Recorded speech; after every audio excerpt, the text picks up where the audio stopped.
جب آپ boundaries set کرتے ہیں اپنے اہل خانہ کے ساتھ تو بہت سے لوگ آپ کو منع کر رہے ہوتے ہیں باؤنڈریز سیٹ کرنے سے، کیونکہ کلچر پرانے زمانوں سے جو ہمارے ارد گرد کلچر ہے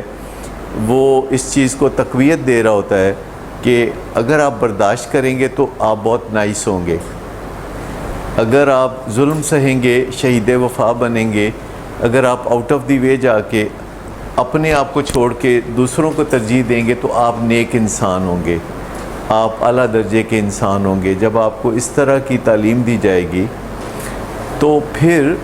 مشکل ہو جائے گا آپ کا صحیح کام کرنا، جب صحیح کام کو زیادہ تر لوگ غلط کہیں گے، کیونکہ تاریخی طور پر انسانوں کو سروائیو کرنے کے لیے پرانے زمانے میں کچھ رویوں کی ضرورت تھی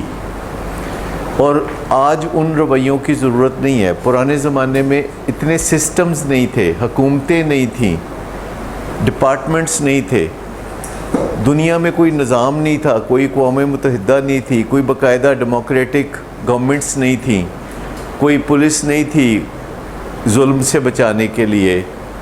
اور کوئی انتظام نہیں تھا سرکاری طور پر لوگوں کی مدد کرنے کے لیے یا علاج فراہم کرنے کے لیے یا تعلیم فراہم کرنے کے لیے یا انصاف فراہم کرنے کے لیے۔ تو دنیا جب تحت آمن تھی، دنیا میں کچھ بھی بہترین نہیں تھا،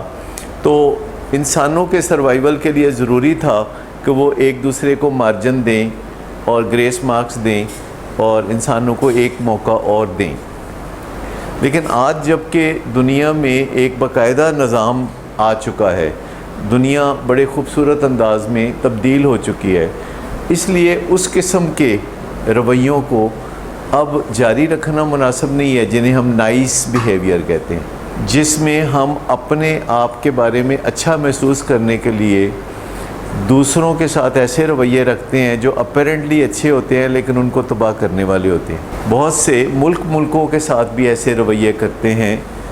جو کہ ملکوں کو تباہ کرنے والے ہوتے ہیں۔ پاکستان کو شروع سے ہی ملک قرضہ دیتے ہیں اور وہ قرضہ جب پاکستان کو مل جاتا ہے تو ذرا موجیں ہو جاتی ہیں، پھر بندہ سنجیدگی سے اپنے حالات کے بارے میں نہیں دیکھتا اور قرضے پہ قرضہ پاکستان کو ہمیشہ ملتا ہی رہتا ہے۔ ابھی بھی جب چاہیں جتنے قرضے چاہیں آپ لے سکتے ہیں دنیا کے ممالک سے۔ کچھ ممالک کو نائس ہونے کی بیماری ہے، وہ اپنے نائس فیلنگ کے لیے دوسرے لوگوں کو قربانی کا بکرا بنا دیتے ہیں۔ ہم سب بھی ایسا ہی کرتے ہیں، اپنا نائس فیل کرنے کے لیے ہم پہلے کچھ رقم الگ کرتے ہیں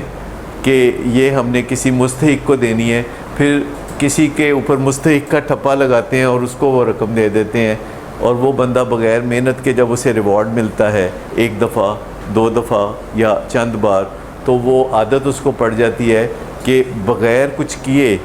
ریوارڈ کیسے حاصل کیا جاتا ہے، یہ وہ بہت اچھی طرح سیکھ لیتا ہے۔ کیونکہ جن رویوں کو ہم ریوارڈ کرتے ہیں وہ رویے بڑھ جاتے ہیں۔ اب دیکھیے آج کل کتنا رواج ہے، ٹی وی پروگراموں میں وہ بلاتے ہیں لوگوں کو اور کسی کو موٹر سائیکل دے، کسی کو کچھ دے، کسی کو کچھ دے، جس سے ان کو بڑی اچھائی فیل ہوتی ہے، لیکن لوگوں کے ذہن میں یہ پروگرامنگ ہو رہی ہے کہ ایسی قیمتی چیزیں حاصل کرنے کے لیے کچھ کرنے کی ضرورت نہیں ہے، بس جا کے کسی رائٹ پرسن کو اپروچ کریں۔ ایسا ریوارڈ جو بغیر کسی محنت کے کسی کو ملتا ہے یہ اس کے لیے کبھی کارآمد نہیں ہوتا۔ ریوارڈز کو ہمیشہ ارن کرنا پڑتا ہے۔